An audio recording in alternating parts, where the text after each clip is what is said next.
although I see you a lot of the time, I don't know your harp backstory. So I'm really, really excited about this chat. So I get to find out, how did you get into the harp? Okay. Actually, I love to tell this story.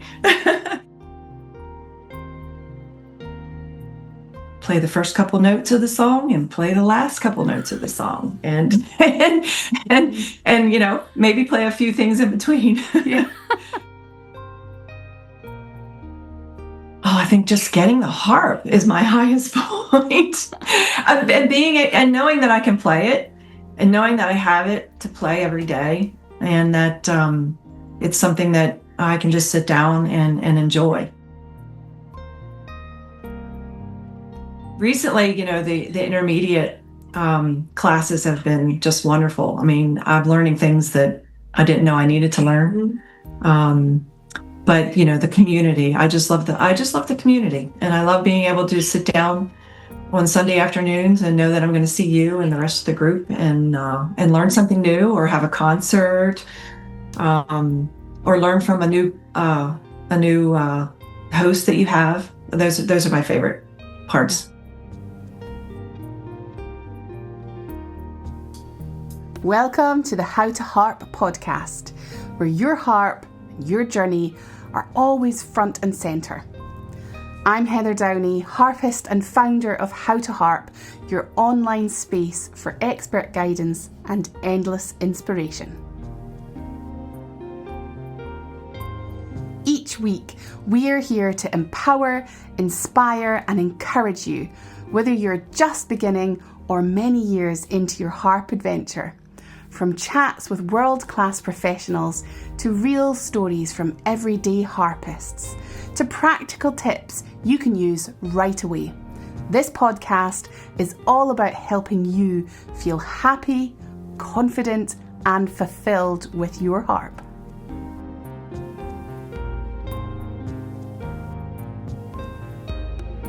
This is episode 24 of our podcast, and I am just back from being abroad, so much so that my harps are still in their pajamas, still packed away.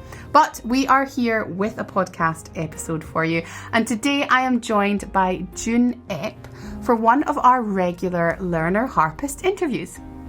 In this conversation, June shares how she became interested in the harp after retiring in 2020 and how her learning journey has developed from those early beginnings. We talk about learning online, playing in ensembles, memorising music, and building confidence over time, and the small mindset shifts that can help you keep going when you feel stuck.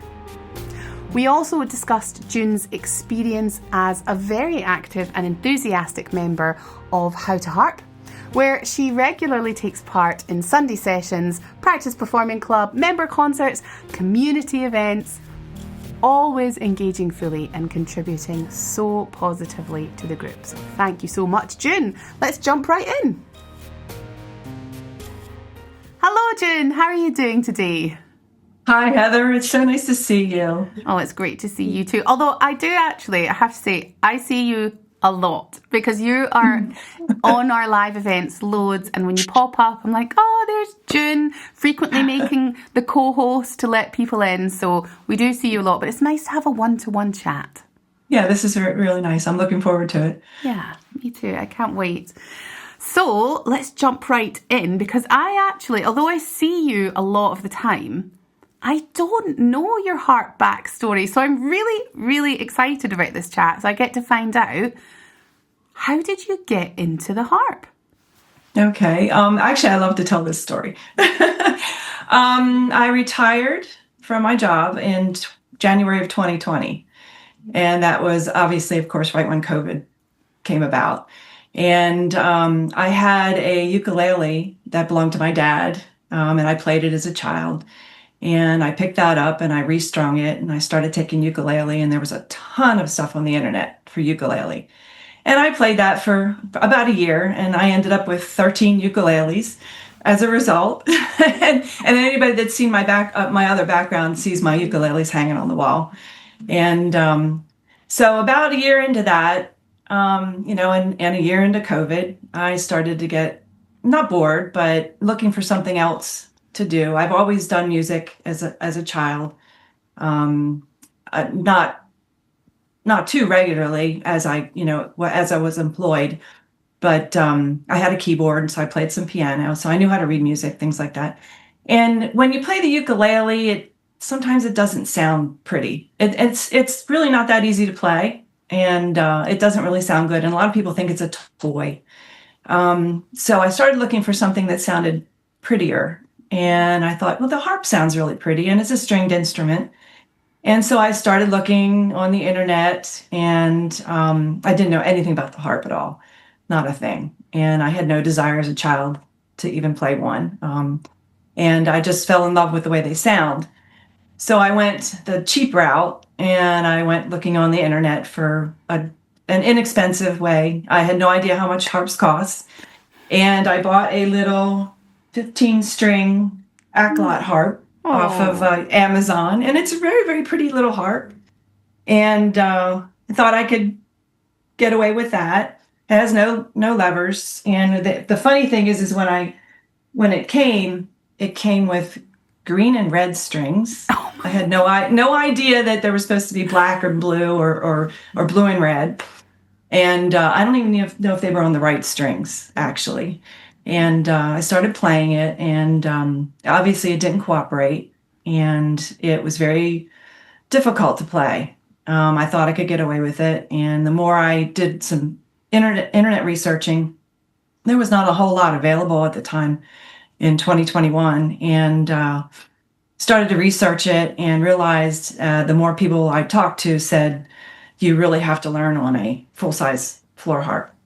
So I started researching the full-size harps, and I ended up with my dusty strings, and I got that probably in the summer of 2021, and started to teach myself. Got the Sylvia Woods book and the Sylvia Woods CD, and started playing Sylvia Woods, teaching myself, and soon realized that teaching myself probably wasn't going to work either. And I found My Harp Mastery, which is Anne Sullivan. I found her group on the internet, and she was having a retreat. And it was far enough into COVID that I felt comfortable enough traveling to the location, and they were limiting, we weren't going out or anything like that. And it was a minimum number of people. And I experienced my first real harp experience there, and had my first coach there, and got to play pedal harp. And I still don't have a pedal harp, but got to play one, which was really fun, and got my first ensemble experience. And I had very, very, very, just a couple of months at the most of harp playing under my belt at that time. But I fell in love with it, and I came back, and I got really enthusiastic about it. Did a lot more internet searching. Found you, Heather, on the internet. You would do Facebook things. And this was early on before How to Harp. And did some stuff there, and the amount of stuff on the internet has just blossomed over the years. But so that's how I got started with the harp, and I haven't stopped since. Amazing, what a lovely story. But I have to say, now I could be wrong about this, because I've only ever seen you with your dusty strings. That's the first time. So you just showed your smaller harp. That's the first time I've seen that harp. But most harpists start collecting harps. Have you started that yet, June? Not to the extent that I did the ukulele. Ukuleles cost me $7,500, so you can afford to have a few extra. And each ukulele looks different, things like that. But the harp, I don't really have the space here in my house for a lot of extra harps. And a pedal harp is quite expensive. And but however, I do have a second dusty strings that I just purchased probably about a month ago, I think. I recently joined an ensemble, and that was my first foray outside. And to back up a little bit, I have a neighbor that is constantly asking me to come play, and I have not gone and played at his place yet. Mainly because I don't want to take my dusty out. I've had some challenges where they say, take your harp outside and play, I don't want to take this out. I'm really picky about dings and scratches, things like that. And I had the opportunity to join this ensemble, and I thought, I really want to join it, but I don't want to take this harp out. And it's interestingly that the Virginia Harp Center happened to have a dusty strings, and it had some cosmetic damage. And obviously, when you have a little bit of cosmetic damage, it really lowers the price as well. And so I started to think about it. I talked to my sister. My sister's a big advocate of me playing. Try to play with her. She plays the flute. Try to play with her, and she was really excited about me maybe playing in the ensemble. So I thought about it, and I looked at the harp, and I was willing to take a chance on it. And it was an exact model as this. It's just blonde wood instead of black. And I took the chance, got it, sight unseen. They did send me pictures of the cosmetic damage. And what's interesting is it had a little pencil mark on the soundboard, and it was in the shape of a J. And I said, this harp is mine. It has to be mine. So I got that, and now I go out every 2 weeks to practice with this little ensemble group. We've not played for anybody. It's a string ensemble, so it's a violin and cellos and me. And I'm playing. I've only played one song, My Favorite Things, with on the harp there. I'm trying to get them to accommodate me more with playing. They're not a string ensemble that has played together yet, but I think these kids they're mostly children, teenagers. And I think they've played together for a while. And so I went to the conductor and said, would you like a harp? And he goes, well, could you play for the orchestra? And I said, no. I said, I can't hide in the orchestra, but I'm willing to play with a small group of people. And we were going to go to, assisted living facilities, things like that, where we could play slower and play together. And I would feel more comfortable with that than playing with an orchestra. And besides, an orchestra you really probably need a pedal harp for that, And this is not mic'd or anything. I don't have any of the mics or anything on the harps. So, but the dusty strings, it's still kind of heavy to take out. Yeah. It's a chore. It's a chore to get it out the door. I would have liked something a little bit lighter, but my reasoning for getting that particular harp was I figured I would not have to change my technique because it's the exact same harp. Mm-hmm. I wouldn't have to change my seating. It's got the same feet on it, things like that. So I would know everything about the harp. And so it would make it a lot easier to play. Perfect. That sounds absolutely ideal. And so you're now going out, well, you've just started going out and playing with this in-person ensemble. How do you feel that experience, having worked online, obviously you had that amazing experience of going to the retreat early on, which is so lucky. Anyone out there who can go to a retreat, right, definitely do it because it's an amazing experience. Yes, it is. Yeah. But now that you've then learned online pretty much the whole time, and now you've got this opportunity to play with people in real time in 3D. So how is this enhancing your learning journey? So as you know, I've played the Christmas collab several times. So I've got some ensemble experience, but it's completely different with a live group because you get to interact with the people.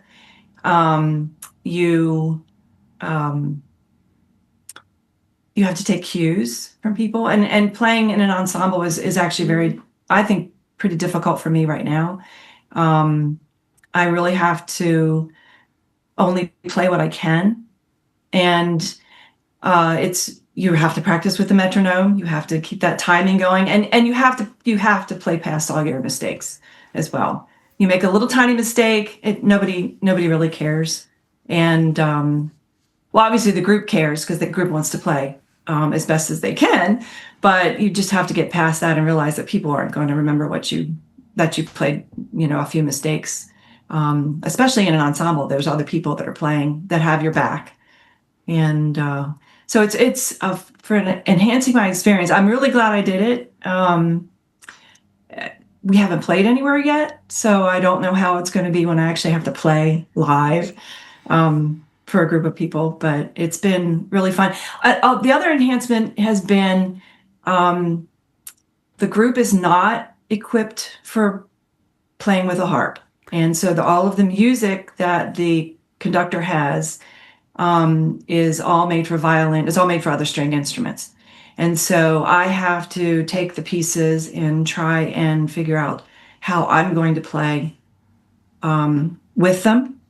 I don't play the melodies, and you play the harmony. So a lot of the harmony stuff I've learned, chords, a lot of the music theory has really helped a lot with, I can just play a 3-note chord there. I don't have to try and play something fancy. And play the first couple notes of the song and play the last couple notes of the song and maybe play a few things in between. Yeah. So the song I'm playing right now, my favorite things, is fairly simple to play, and it's a waltz tempo. So it's been interesting to learn. And I've tried to keep it very simple. My coach has really helped me.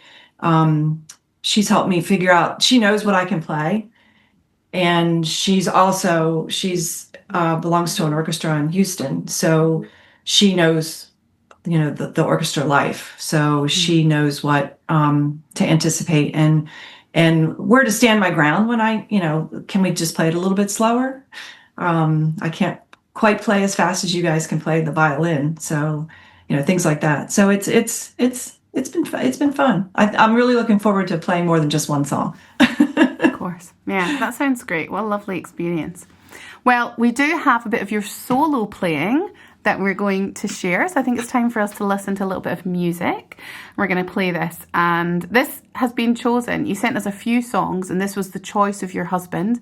I allowed my husband to choose from the selection you sent, and he chose this not knowing it was the choice of your husband. So there we go. So let's see what our listeners think of this one, and then you can tell us about it.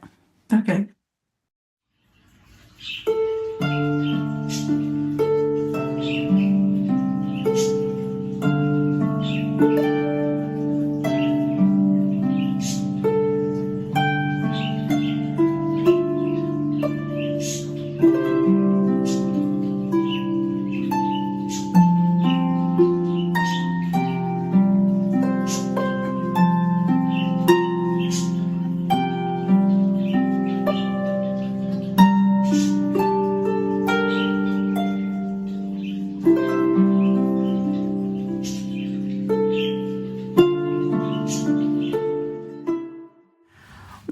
Lovely. So, can you tell us about that song and why you chose it?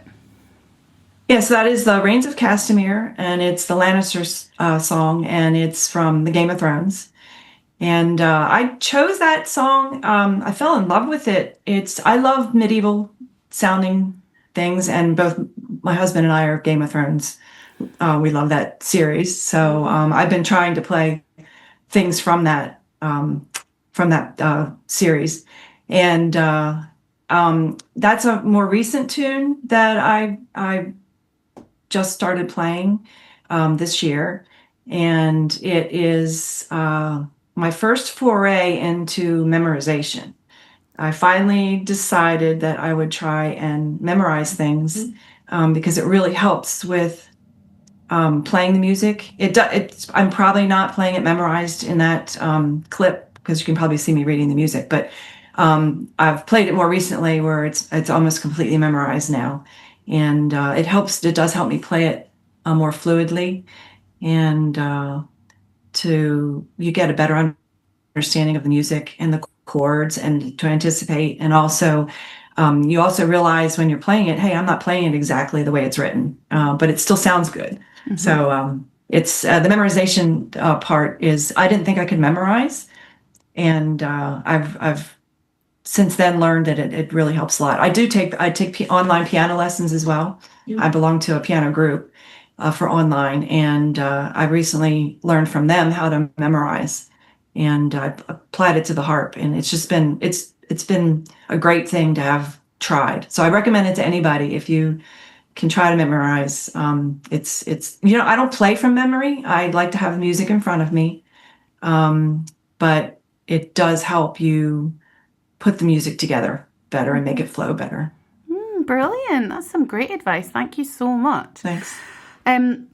So something that I really admire about you, June, is that you get stuck in.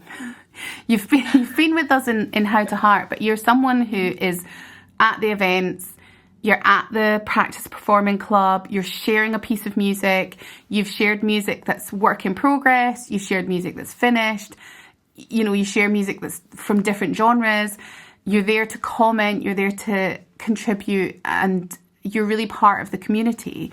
And so I'm interested to know if this is something, I know that a lot of people out there actually find kind of putting themselves out there quite difficult. So is this something that you feel came naturally to you in your harp journey, that like, yeah, I'm going into this thing and I'm getting stuck in, and that was you? Or is that something you had to work on and develop in your harp journey?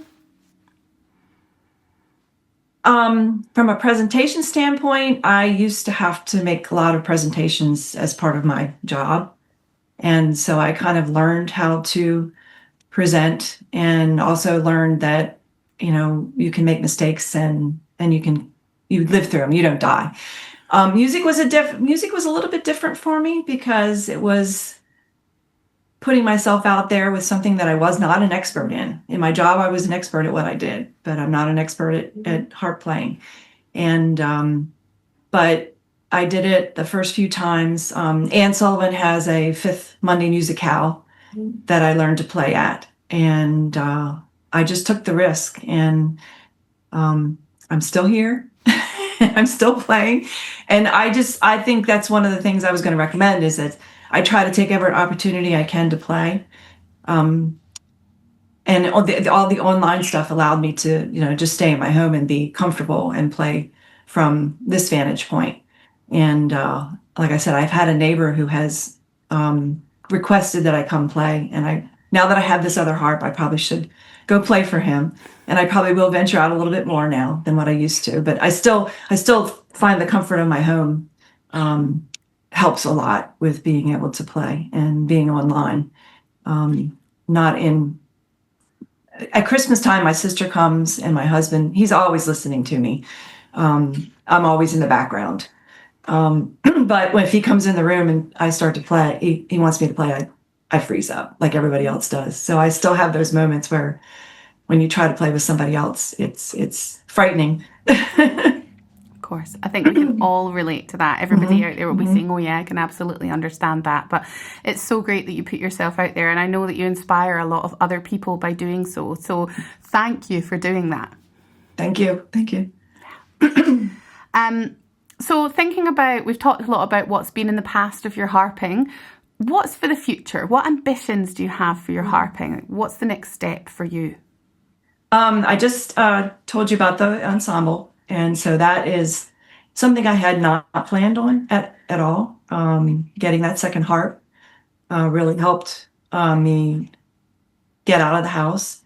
I don't know if I have any major plans of doing anything other than I want to see how the ensemble goes, and think about playing for some other people at some other places. But I want to become I play mainly for myself. I really don't play a lot for other people as much as maybe you think I do, but that's not really my main goal. My main goal is to play for myself. I play the piano for myself. I do like to make other people listen to what I'm playing every now and then. And the recording aspect is something that I also hadn't really planned on. And it was interesting when getting ready for this interview that you said, you needed a clip. And I was like, I'm kind of glad I made these recordings now. And it was a nice little look back. And I actually never really look at the recordings once I make them. I think it's good enough, and I make the recording and I post sometimes on YouTube, but I don't like to listen to myself play that much. I don't like to go back and look at the recordings, but it was kind of fun to go back and revisit these recordings and go, hey, I did better than I thought I did. So, that was a surprise to me that I did better than I thought I had done, and I could do better. So I want to strive to play. I want to strive to play more fluidly than I play right now. That is a great goal. That's a great goal. Lovely. So Okay, we're going to look back a little bit now, but this is really to help most of our listeners, as you know, are adult harp learners, and they're on their own harp learning journey. Some of them very new, some of them for a long time, but of course we can always learn from each other. So I'd love you to talk about the highs and lows of your harp learning journey. We're going to start with the low, just so we can go to the high after and finish on a high. But could you tell us about a point in your harp learning journey where you felt quite low, a lower point in the journey, but most importantly, how you got over that to get to where you are now? I think the low point, and there can be several low points, is just when you feel you're stuck and that, oh, I'm never going to get any better. I think that those are my lowest points. There'll be some days where I'm just like, I need a break. I'm not going to play. And because I was trying to play every single day, all the time. When I first started, I was playing hours at a time. And now I realize that I've learned a lot more. That really is not a good way to learn, is not to play hours and hours and hours. But in the beginning, it was fun because you're trying to learn and you're trying to get better at it. I have, I do have the lows of thinking, oh, I'm just not that great. And how I get over that is taking a break. You don't always have to play every day.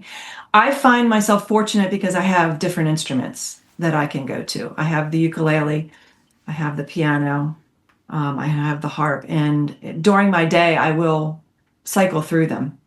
That's one of the things I've learned through the teachings of the Molly Gebrian teaching. I'm a pure advocate of that way of learning, and I think taking breaks and moving from instrument to instrument really helps. Reading books, things like that. Just taking a break and realizing that, oh, I didn't play, but I'll play tomorrow, or I'll play in a few minutes, and just sit down and play something. And I do. Some of the other things I do is I go back to the music I played at the beginning. And I play the easier pieces, and I play the things I started with, and I realize, oh, I can. Some of them I still can't play. Some of them still need some work, but I'll go back to some of the beginning pieces and realize, hey, I really have come very far, and I can play for an hour or so just by going back through my music and just playing things that I've played before, and realize that I can play them better than I could when I first started. So those are some of the things I do to get over that hump of, you're okay. You can continue, and you just have to get, better skills, increase your skills, pick up some more lessons, learn some new techniques, go back to the etudes, go back to some of the, the beginning stuff. So that's what I do. Yeah, perfect. That's great advice. Thank you so much. And now we get to have a nice high. So what's been the highest point of your harping so far? Oh, I think just getting the harp is my highest point. and knowing that I can play it, and knowing that I have it to play every day, and that it's something that I can just sit down and enjoy. That's really my high point, is and knowing that I can play for others, knowing that there's people that are interested in listening, and actually being part of this community is also a big high. Having the support structure, people that that are understand what you're going through, and understand the skills that it takes, and but just being able to command to play this thing is just a pure delight. I really enjoy it. Lovely, amazing. That's so nice to hear. And so you mentioned that you like being part of the How to Harp community there, but can you tell us what is your favourite part of the How to Harp membership? I love the meetings every Sunday. Recently, the intermediate classes have been just wonderful. I mean, I'm learning things that I didn't know I needed to learn. But the community, I just love the community, and I love being able to sit down on Sunday afternoons and know that I'm going to see you and the rest of the group and learn something new, or have a concert, or learn from a new host that you have. Those are my favorite parts. Amazing. That's lovely. That's nice. And that makes sense because you're always there. And I'm always like, oh, there's Jen coming in. It's so nice. It's nice when I think people don't realise that, yes, it's a membership, but when people are there every week, I see them coming and I see you guys there and I see what you get excited about. And it's really nice for me to see that when someone's engaging and there every week. I'm like, there they are again. That's so nice. So it makes me smile to see you on a Sunday as well. Thank you. Well, it's been so lovely to chat to you today, June, and get a little bit of one-on-one time. We're coming to the end of our little discussion today, and we always love people to finish with a special bit of advice.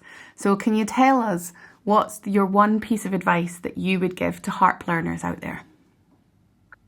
My one piece of advice is I've said this already, use every opportunity to play that you can. Particularly on the online, particularly when it's not recorded. No one's going to remember the mistake you made. And by using that opportunity, it gets easier and easier. And you learn that you can do it. And it just helps you to move forward and to know that you can play for others. And it just makes me happy to be able to play for others and to show people that I can play. That's what's fun about it, and to share pretty songs. I mean, some of the songs that come off the harp are just wonderful. I just love it. And I had one other piece of advice that I want to sneak in. Go ahead. And that was, if you can afford it, get yourself a coach, get a teacher. I mean, it take 1 or 2 lessons. Just get someone to look at your form and tell you what you're doing. I have been fortunate enough to have a coach since I started. And I don't know what I would do without her. And I really enjoy being able to have her and ask her questions and go to her. I thoroughly enjoy the How to Harp membership as well, because I get advice there all the time.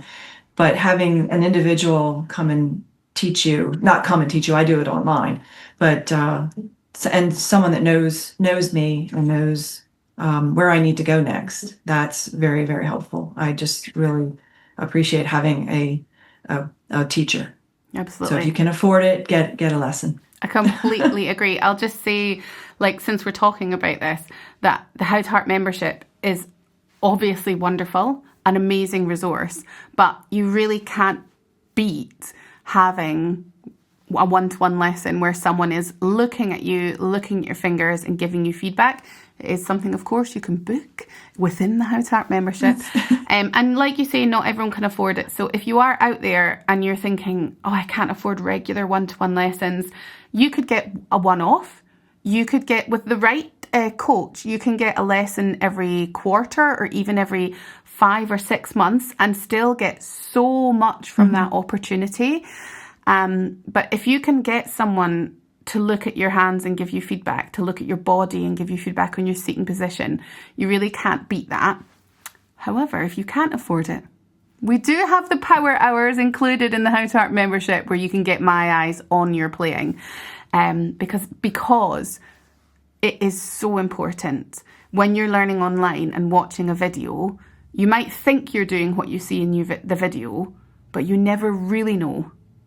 So it's very important to get professional advice. It's definitely worthwhile. At least one lesson is worthwhile. Exactly. Absolutely. From someone who is trained and has experience. So always make sure those are our bits of advice. Absolutely. Well, June, it has been just an absolute delight. And I'm so glad that I got to hear your beginning story of the harp, because that was really lovely. So thank you so much for sharing today. Thanks for having me on. I appreciate it. I enjoyed sharing my story. Thank you. And of course, I'll see you on Sunday in the How to Harp membership. Absolutely.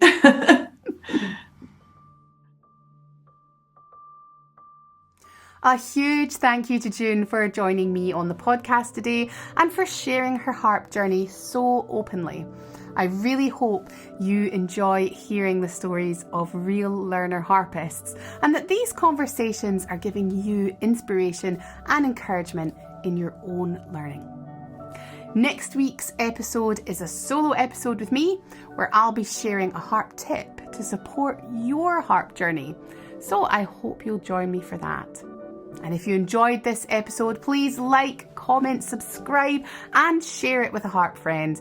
It really does help us grow the podcast. And I look forward to seeing you next week.